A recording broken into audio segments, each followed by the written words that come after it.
Assalamualaikum warahmatullahi wabarakatuh. Perkenalkan kami anggota dari kelompok 5, ada Intan Mustika Ayu, Mutiara Adelia Rosa, dan Sugiyarti. Kita masuk materi pertama yaitu pemahaman tentang bencana alam. Bencana alam adalah bencana yang dikarenakan oleh suatu kekuatan alam dan peristiwanya tidak dapat dikontrol oleh manusia. Bahkan manusia kadang-kadang tidak dapat melakukan prediksi kapan bencana alam itu akan terjadi di lingkungan tempat ia tinggal. Kedatangan bencana alam sering tiba-tiba dan manusia tidak dapat melakukan pencegahan. Walaupun ada beberapa jenis bencana alam yang dapat diketahui melalui kemajuan teknologi, seperti misalnya satelit cuaca yang dapat mendeteksi akan terjadinya badai, gelombang air laut, dan perkiraan adanya tsunami. Namun demikian, walaupun ada beberapa bencana alam yang dapat dideteksi oleh kemajuan teknologi, tetapi korban manusia tetap terjadi ketika bencana alam tersebut muncul di daerahnya. Nah, berikut berbagai jenis bencana alam yang sering melanda di Indonesia. Yang pertama ada gempa bumi, yang kedua gunung meletus, yang ketiga banjir dan longsor, yang keempat tsunami, kelima tanah longsor, dan yang terakhir ada angin puting beliung. Yang pertama ada gempa bumi. Gempa bumi merupakan bencana yang unik karena besaran gempanya bervariasi. Gempa bumi yang merupakan suatu peristiwa bergetarnya bumi dan adanya pergerakan lempeng-lempeng tektonik. Energi yang dihasilkan dari pergerakan tersebut akan dipancarkan ke segala arah lempengan tersebut bertemu pada suatu sesar. Gempa bumi acap kali berlangsung dalam waktu yang singkat, tetapi akibat dari gempa bumi tersebut dapat merusak. Peristiwa yang kejadiannya tidak diduga oleh manusia dapat menimbulkan berbagai akibat psikologis seperti stres, kecemasan, perasaan sedih, dan lainnya. Misalnya, perasaan cemas akan terjadinya gempa susulan. Nah, sebagaimana diketahui bahwa terjadinya gempa bumi masih sulit diprediksi. Untuk mengurangi akibat bencana gempa bumi, maka masyarakat harus dapat melakukan antisipasi terjadinya gempa. Oleh karena itu, perlu diketahui beberapa hal ketika terjadi gempa bumi. Di antaranya seperti lokasi terjadinya gempa atau epicenter, kekuatan gempa atau magnitudo, dan kedalaman pusat gempa bumi. Parameter tersebut dapat digunakan untuk menganalisis gempa bumi dan akibatnya. Yang kedua, tsunami. Bagaimanakah kemungkinan terjadinya tsunami di suatu daerah? Maka perlu diperhatikan beberapa hal berikut. Yang pertama ada besarnya skala gempa bumi yang terjadi di laut. Yang kedua, jarak dengan pusat gempa. Yang ketiga, kedalaman pusat gempa di laut. Nah, apabila gempa bumi berkekuatan minimal sebesar 7 skala Richter dan kedalaman pusat gempa di bawah 30 km, maka daerah yang dekat pusat gempa di tepi pantai dapat diperkirakan akan terjadi tsunami. Orang-orang yang berada di dekat pantai terjadinya gempa harus segera menyelamatkan diri. Yang ketiga ada banjir dan longsor. Penyebab banjir dapat dikategorikan ke dalam 3 faktor. Yang pertama ada faktor alam, dikarenakan curah hujan yang tinggi di suatu daerah atau hulu sungai sehingga debit air melimpah ke daratan. Yang kedua ada faktor lingkungan buatan, saluran air yang kurang dalam pembuatannya, dan kemiringan saluran yang kurang baik. Selain saluran pembuangan yang dangkal, sistem jaringan pembuangannya kurang tertata dengan baik. Hal itu disebabkan oleh perencanaan lingkungan yang kurang baik.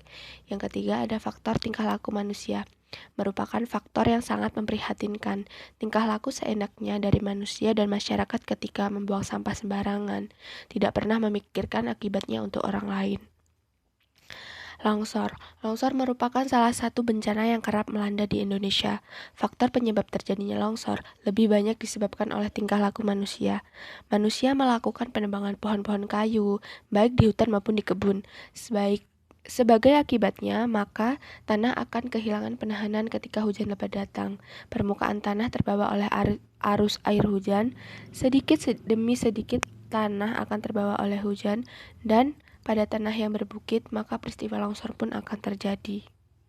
Selanjutnya ada persepsi masyarakat tentang bencana alam. Yang pertama ada efek krisis. Adanya bencana besar yang menimpa suatu daerah, maka persepsi dan reaksi yang terjadi pada seseorang adalah menolong, membantu dan melihat. Berbagai pihak memberikan bantuan terhadap korban bencana, mulai bantuan pangan, minum, air bersih, tenda pengungsi, kesehatan, dan lainnya. Namun demikian, perhatian dan bantuan yang diberikan tersebut hanya berlangsung sesaat saja, yaitu ketika daerah tersebut mengalami krisis. Tetapi setelah krisis dianggap telah selesai, maka perhatian dan segala bantuan pun berlalu. Oleh karena itu, pemaknaan terhadap bencana terjadi ketika krisis terjadi. Kedua, ada efek bendungan. Masyarakat seringkali mempersepsi suatu lingkungan buatan yang tampak kokoh adalah aman. Hal ini terjadi pula pada masyarakat yang tinggal di sekitar bendungan. Masyarakat merasa senang tinggal di tepi bendungan karena ada pemandangan yang berbeda dengan pemukiman lain. Namun demikian, persepsi demikian tidak selamanya benar, karena dam atau bendungan yang merupakan lingkungan buatan tidak dapat diandalkan. Bencana dapat terjadi ketika suatu saat bendungan tersebut hancur. Misalnya, yang terjadi di Situ Gintung, dekat daerah Jakarta. Lingkungan yang dipersepsi indah dan aman ternyata dapat membawa bencana penghuni di sekitar dam atau bendungan itu. Selanjutnya, persepsi masyarakat tentang bencana alam. Yang ketiga ada adaptasi. Masyarakat yang sering mengalami gempa-gempa yang tidak terlampau besar, mereka dapat melakukan adaptasi terhadap situasi tersebut. Misalnya yang terjadi pada nelayan, yang sudah terbiasa berlayar dengan kapalnya di laut. Nelayan beradaptasi dengan menghadapi gelombang-gelombang besar di sekitar laut. Tetapi gelombang laut tersebut bagi orang yang tidak terbiasa akan dirasakan mengancam jiwanya dan mengalami ketakutan. Nah, oleh karena itu, proses adaptasi ini telah terjadi pada nelayan. C. Pengaruh bencana terhadap kondisi psikologis korban. Yang pertama, itu ada respon emosional seperti syok, marah, mudah tersinggung, dan putus asa.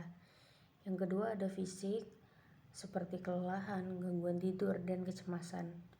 Yang ketiga itu ada kognitif, yaitu terganggunya konsentrasi. Yang keempat ada resiliensi, adalah kemampuan mental ataupun emosional yang melibatkan penyesuaian diri saat dihadapkan pada tekanan ataupun krisis. D. Identifikasi kondisi psikologis pada korban bencana. Yang pertama, anak usia bawah 5 tahun atau prasekolah. Korban pada usia di bawah 5 tahun tentu belum memahami apa yang terjadi dan menimpa dirinya.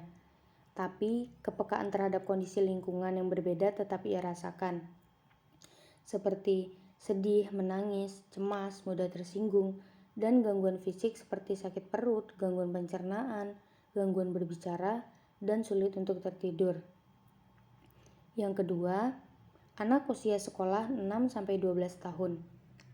Untuk anak usia sekolah yang menjadi korban bencana juga mengalami kondisi psikologis dikarenakan secara emosi belum mampu dikendalikan dengan baik dan mengalami kondisi psikologis lainnya seperti penurunan prestasi di sekolah, stres, sulit berkonsentrasi, emosi yang tidak stabil, mudah marah, menarik diri, dan kondisi kesehatan fisik yang menurun karena gangguan makan dan sulit tidur. Yang ketiga, ada remaja korban bencana 12-21 tahun. Untuk remaja korban bencana yang mengalami masalah psikologis di bidang pendidikan, menunjukkan adanya penurunan prestasi dan mengalami gangguan lainnya seperti emosi yang tidak stabil, tertekan, sedih, cemas, mudah tersinggung, dan melamun. Yang keempat, ada orang dewasa korban bencana. Orang dewasa yang menjadi korban bencana mengalami kondisi psikologis yang cukup berat. Berat atau ringannya masalah psikologi yang dialami sangat bergantung pada pengalaman yang dialami, seperti kehilangan anggota keluarga dan kehilangan rumahnya. Maka, pengalaman ini dirasakan berat oleh orang dewasa tersebut, dan gangguan psikologi lain seperti sulit berkonsentrasi, trauma, mimpi buruk, sulit untuk tertidur, penurunan selera makan juga berpengaruh terhadap kesehatan fisik korban. Selanjutnya, stres di pengungsian.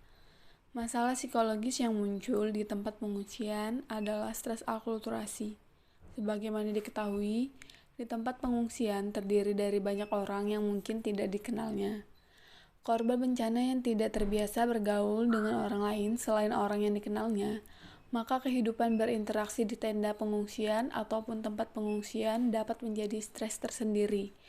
Contohnya, orang-orang yang sudah lanjut usia, mereka tidak terbiasa berinteraksi dengan orang-orang yang lebih muda. Demikian pula pada orang yang merasa memiliki status sosial tinggi, akan sulit menerima kenyataan bahwa ia harus berada di tempat pengungsian dan berinteraksi dengan orang dari status sosial yang lebih rendah. Sebagai akibat dari kondisi yang tidak terbiasa, maka dapat menimbulkan stres bagi dirinya. Selanjutnya F. Manajemen penanggulangan bencana pada setiap tahap. Peristiwa bencana yang baru terjadi akan menyebabkan kekacauan di lingkungannya. Sehingga untuk mengatasi berbagai masalah pada tahapan darurat ini, banyak hal yang harus dilakukan. Adapun yang perlu dilakukan pada tahapan darurat ini adalah: yang pertama, perencanaan bantuan dalam tahap darurat.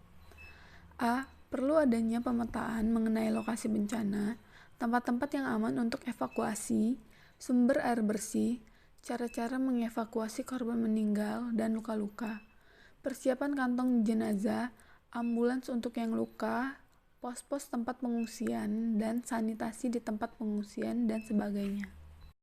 B. Tenaga-tenaga profesional yang diperlukan. Tenaga kesehatan, antara lain mengenai korban luka-luka, identifikasi dan forensik jenazah. Tenaga konstruksi sipil, antara lain untuk menyiapkan tempat penampung atau pengungsian, pembuatan sanitasi air bersih, pembuangan air kotor, dan sebagainya.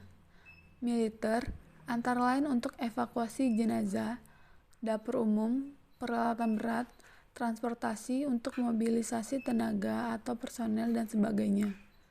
Psikolog pada tahap darurat diperlukan sebagai pendengar yang baik bagi korban bencana. Tenaga non-profesional, antara lain untuk melakukan distribusi makanan, minuman, dan pakaian, pencarian jenazah, dan sebagainya. C.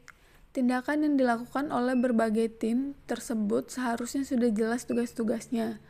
Maka para petugas tersebut dapat segera melakukan fungsinya untuk membantu para korban. Dengan demikian, adanya Badan Nasional Penanggulangan Bencana sudah terlatih untuk melakukan kegiatan pada tahap darurat tersebut. D. Badan Nasional Penanggulangan Bencana (BNPB) tingkat nasional dan daerah merupakan badan yang dapat melakukan koordinasi dan pengawasan pelaksanaan pada berbagai tahapan penanggulangan bencana. Yang kedua, tahapan rehabilitasi. Tahapan rehabilitasi merupakan tahapan awal untuk memperbaiki keadaan lingkungan akibat bencana. Korban-korban bencana yang mengalami luka pada tahapan ini akan menerima pengobatan dan perawatan yang mengarah pada penyembuhan. Pada tahap rehabilitasi ini, setiap tenaga profesional telah memiliki standar prosedur operasional. Pada tahap rehabilitasi, psikolog perlu melakukan pendataan terlebih dahulu, yaitu untuk menentukan kuat atau lemahnya masalah psikologis yang dialami oleh korban bencana. Salah satu bentuk intervensi psikologis untuk korban hidup yang terkena bencana dan mengalami masalah psikologis yang mendalam adalah dengan melakukan Cognitive Behavior Therapy atau CBT. Dengan menggunakan dasar-dasar teori kognitif, maka dikembangkan upaya menangani korban pasca bencana, yaitu dengan Post Traumatic Stress Disorder atau PTSD. Inti dasar pengembangan CBT untuk PTSD adalah bahwa pemikiran, perasaan, dan perilaku adalah berhubungan. Dengan dilakukan perubahan pada pemikiran, maka hal ini akan berpengaruh pada perasaan dan perilakunya. Namun demikian, untuk dapat melakukan CBT, perlu mendapatkan pelatihan khusus mengenai CBT dan PTSD. Yang ketiga, tahapan konstruksi. Tahapan konstruksi pada aspek fisik merupakan kegiatan pembangunan kembali permukiman rumah-rumah korban bencana yang mengalami kerusakan atau hancur.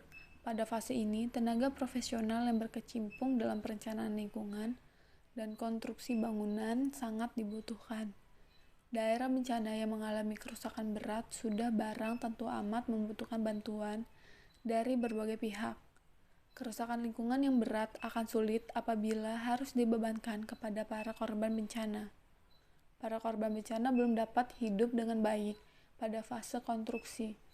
Oleh karena itu, pihak pemerintah daerah dan pemerintah pusat sudah selayaknya membantu para korban bencana pada tahap konstruksi tersebut. Pada tahap konstruksi ini, tidak hanya konstruksi fisik bangunan yang harus dilakukan. Namun demikian, konstruksi sosial harus dilakukan pada tahap ini. Konstruksi sosial merupakan mengonstruksikan kembali kehidupan masyarakat sehingga para korban bencana tersebut dapat melakukan aktivitas sehari-hari dengan baik. Setelah terjadi bencana yang menimpa daerah tersebut, jaringan sosial para korban mengalami gangguan kehidupan bertetangga, mungkin berbeda lahan atau area mata pencarian, mengalami perubahan konstelasi kemasyarakatan yang mungkin berubah dan sebagainya. Yang terakhir, tahapan pembangunan. Tahapan pembangunan secara fisik adalah tahapan membangun kembali seluruh lingkungannya yang hancur.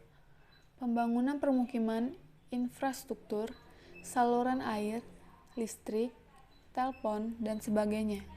Pembangunan tersebut sangat dibutuhkan oleh korban bencana. Pembangunan lain yang penting adalah pembangunan yang terkait dengan manusianya. Pembangunan dalam hal ini adalah mempersiapkan manusia atau korban bencana untuk menghadapi masa depannya. Setelah mereka beradaptasi dengan lingkungan dan komunitasnya yang baru, maka mereka belum memikirkan kehidupan di masa mendatang. Selanjutnya G. Mengatasi dampak negatif psikologis pada korban bencana. Korban-korban yang terjadi akibat tidak memiliki pengetahuan tentang bencana alam dan masih tetap bertahan hidup, banyak yang mengalami masalah psikologis. Para korban bencana yang demikian masih mempunyai peluang untuk diberikan bantuan. Hal ini berarti bahwa dengan memberikan bantuan mengenai pengetahuan dan dilatih secara psikologis, maka dapat mengurangi terjadinya korban. Apabila masyarakat yang memiliki kelenturan psikologis dalam menghadapi bencana, maka mereka akan dapat mengatasi masalah psikologis. Oleh karena itu, pelatihan-pelatihan yang komprehensif perlu dilakukan. Materi-materi yang perlu diketahui oleh masyarakat agar mereka lebih dapat mengatasi masalah psikologisnya. Yang pertama, aspek kognitif. Meliputi pengetahuan tentang bencana yang sering menimpa daerah mereka, akibat-akibat secara fisik apabila terkena bencana tersebut, teknologi yang dapat dikembangkan dan yang telah ada saat ini, lokasi-lokasi pengungsian yang aman dan jaraknya dari rumah atau tempat keramaian masyarakat, pertolongan pertama pada kecelakaan, cara membantu korban, dan sebagainya. Yang kedua, aspek afektif. Meliputi cara-cara saling berbagi perasaan akibat bencana, kemampuan untuk mengendalikan diri, sabar, mengembangkan perasaan positif, kemauan untuk bangkit dari masalah bencana agar dapat hidup lebih baik, merasa diri berharga dan bermanfaat untuk diri dan lingkungan, dan sebagainya. Yang ketiga, aspek konatif atau tingkah laku. Antara lain meliputi keterampilan berinteraksi, kerjasama, saling membantu, membangun kekompakan, dan dapat saling memberikan dukungan di antara korban bencana. Membuat perencanaan masa depan yang harus dicapai bersama anggota masyarakat, keluarga, dan dirinya sendiri setelah bencana menimpa mereka, dan sebagainya. Itu dia materi yang dapat kami sampaikan. Kurang lebihnya kami mohon maaf. Wabillahi taufiq wal hidayah. Wassalamualaikum warahmatullahi wabarakatuh.